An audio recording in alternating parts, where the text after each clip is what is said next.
What is up, everyone? It's Quinn here, and in this video, I'm going to be going through my Week 15 tight end start sits. So going through every single Week 15 matchup, talking about every fantasy relevant tight end, and then listing them as either a start, fringe option, or sit. The starts are going to be your high to mid-tier tight end ones, the guys you feel very confident firing up into your lineup. The fringe options, more of your back-end tight end ones, high-end tight end twos, and then sits, going to be tight ends that you would obviously prefer to keep on your bench. Now, I may be overreacting here, but I feel like with no bye weeks, this is probably the best, depth and like top tier fantasy tight ends I think we've seen, at least this season. I think there are a lot of guys that you can play with confidence, at least I personally would, compared to previous seasons or, earlier on where you just have a few high ceiling guys and it feels like the rest of the options are in shambles. I think you probably have 10 really strong options. And then even the fringe guys don't feel like that bad of plays. So hopefully you're doing good at the tight end position at this point. We're going to start off with the Thursday night game, the Chargers taking on the Raiders. Now, Gerald Everett kind of pulled away in the usage a little bit in the Week 14 game. Before that, it had kind of been like a 50-50 split with Everett and Parham. But I just think that with Justin Herbert going down, I'm very unlikely to play in this Thursday night game. I just can't be starting Gerald Everett still in somewhat of a split with Easton Stick at quarterback. It just can't happen. So these guys are going to be sits. Unfortunately, Everett kind of got that bump in usage right after his star quarterback went down. And then on the other side for the Raiders, you just want to be firing up Devontae Adams in terms of pass catchers here. So definitely going to be sitting Michael Mayer. Looking at the Vikings Bengals matchup, still firing up TJ Hawkinson. The quarterback position is definitely kind of up in the air at this point, but Hawkinson's in that tier where he's going to get peppered with volume. You still have to fire him up as a solid tight end one. For the Bengals, they're just running a tight end by committee, so sitting Drew Sample and Tanner Hudson. The Steelers Colts matchup, we really had that like one boom game out of Freiermuth, and outside of that, it has been a very, very disappointing season. Kind of shocking because he was so consistent his rookie and sophomore seasons. Kind of tough to just see him completely fall off. Obviously, the situation is not going to help him, but just not super fantasy relevant at this point. And then for the Colts, they really haven't been super fantasy relevant at the tight end position all season long. Going to be sitting at Kyle and Granson. Then we're going to have the Broncos taking on the Lions. For the Broncos here, also not a ton at the tight end position. Going to be sitting Adam Troutman. For the Lions, we had Sam Laporta coming off a down game, but I'm not panicking. He's been a high-end tight end one on the season. You still fire him up as a very strong play this week. And then in a divisional matchup between the Falcons and the Panthers, Kyle Pitts gets upgraded to a fringe option, and we kind of finally saw an expanded role for Kyle Pitts in Week 14. It's kind of shocking that it took 14 weeks for the Falcons to figure out that you should treat Kyle Pitts as a top two pass catcher on your team, but I guess better late than never. He actually led all the pass catchers with a 91% route participation. He caught 3 passes for 57 yards and a touchdown. Now, there's no guarantee that usage sticks in Week 15, but I think he can definitely be viewed as back-end tight end 1, maybe a high-end tight end 2, but definitely playable at this point heading into the fantasy playoffs. And then for the Panthers, going to be sitting Tommy Tremble. In the next one, we're going to have the Bears taking on the Browns. Solid tight end matchup here. For the Bears, Cole Kmet's going to be a fringe option for me. I really do feel like he is just a fringe tight end one at this point. With Fields at quarterback, that's where he's slotted in on a point per game basis. So I think that's a fair ranking there. And then for the Browns, David Njoku has to be a start. He's really been on a tear since Week 7. He has double-digit PPR points in 7 of his last 8 games, which at the tight end position is very, very impressive. Huge game on Sunday. He goes 6 for 91 with 2 touchdowns. I think Joe Flacco coming in really raises both the floor and ceiling for pretty much all of these Browns pass catchers. So I feel like you got to feel good about David Njoku heading into Week 15. A not so great tight end matchup here with the Buccaneers taking on the Packers. K. Dotton is someone where if you're super desperate, he could be like a waiver wire pickup. You fire him up, but I'd prefer to sit him. Same thing with Tucker Kraft here with the Packers. Another not so great matchup with the Jets taking on the Dolphins. It's just tough to trust any of these Jets weapons aside from Garrett Wilson and Breece Hall. So Tyler Conklin's going to be a sit for me. Dolphins just not super heavily using the tight ends, sitting Durham Smythe. We're going to have the Giants taking on the Saints. And there could be a chance that Darren Waller makes his return, comes off of IR here in week 15. And if he does come off of IR, I think he's a fringe option, probably a high-end tight end too.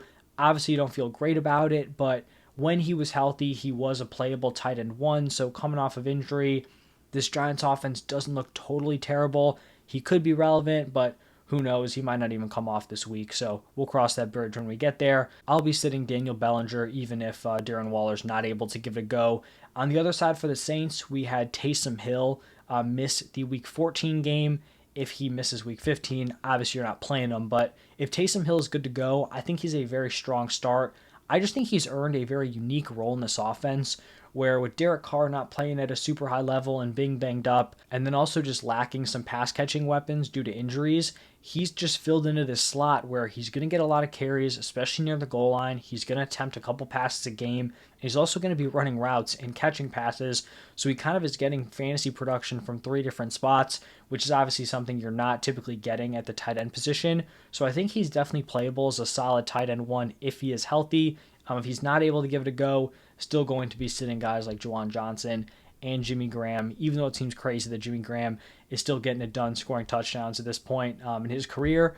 In the next one, we're going to have the Texans taking on the Titans. For the Texans here, Dalton Schultz is going to be a fringe option. I talked about this in the other videos. There's just a lot up in the air at this point with this Texans offense just due to health and injuries. So you obviously had Tank Dell go down, but then in week 14, you have CJ Stroud now in concussion protocol. You had Nico Collins go down. Dalton Schultz didn't even play in the week 14 game. It was Brevin Jordan. Schultz has missed the last 2. So I'd say that Schultz, you probably don't want to play him, even if he's active coming off of injury, if CJ Stroud is out. If CJ Stroud is playing, then I would have Dalton Schultz as a fringe option. If it's Brevin Jordan, maybe you could argue him as a fringe option if Stroud is healthy, but if Stroud is out, definitely fade in the tight end position here. And then for the Titans, we actually saw a decent game out of Chigo Okonkwo, had a few catches in the Monday night game.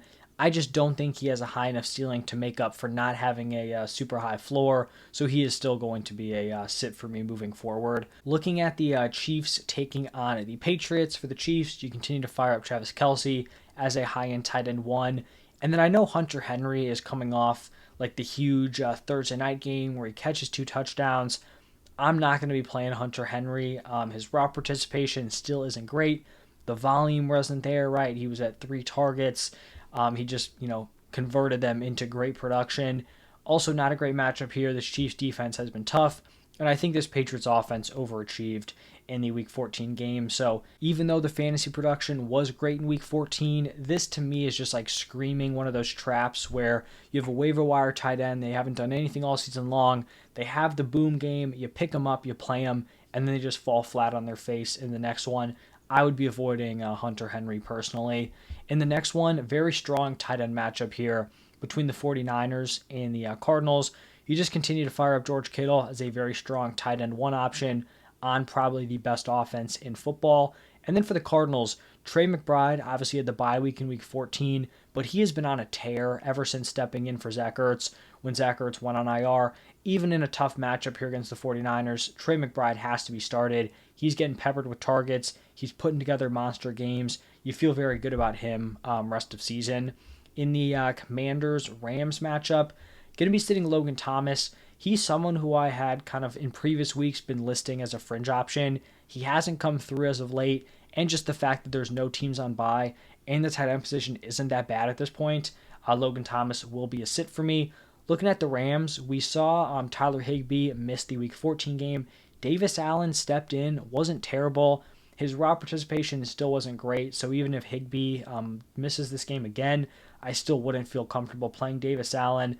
So going to be just kind of fading that Rams tight end room. In one of the better games of the week here in Week 15, we have the Cowboys taking on the Bills. And I like both of these top tight ends here. So for the Cowboys, Jake Ferguson coming off a big game against the Eagles. He has been very impressive over the second half of the season. Really just a key piece of this offense at this point. And obviously the Cowboys offense just continues to roll. For the Bills here, I know that there are some people out there that were kind of worried about Dalton Kincaid's role once Dawson Knox came back.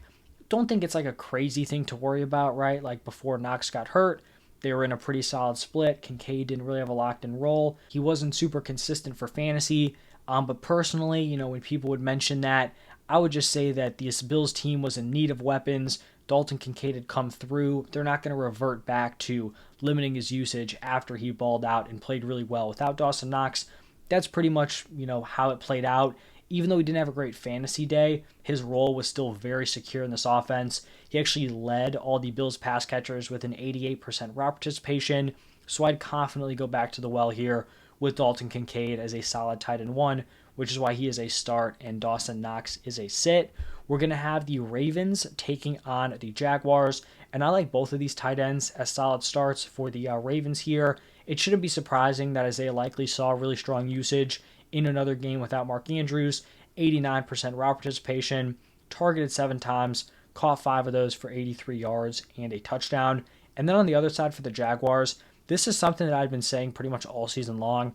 Evan Ingram had been a really solid week-to-week option. He was just lacking the touchdowns, and there was nothing about Evan Ingram that should have led to not getting into the end zone. We've seen over the past couple of weeks, he is scoring touchdowns. He had a monster game in week 14, so you fire him up as a very strong start, even against the tough Ravens defense. And then the final game of the week, the Eagles taking on the Seahawks. So Dallas Goedert made his return on Sunday, and he pretty much stepped right back into his normal role. 93% route participation, 4 targets, caught all 4 of them for 30 yards. I do have him as a fringe option, which some people may think he's a start. I just think at this point, we have a 10-game sample size this season. He's the tight end 14 in points per game.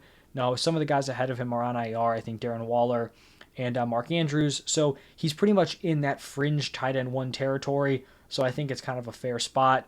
And then for the Seahawks here, tight end by committee, going to be sitting Noah Fant. And that is going to wrap it up for my tight end start sits. If you guys enjoyed the video, hit that like button, subscribe to the channel. Check out the running back, wide receiver, and quarterback start sits. Those are all posted on my channel. But thank you all for stopping by, and I will see you in the next one.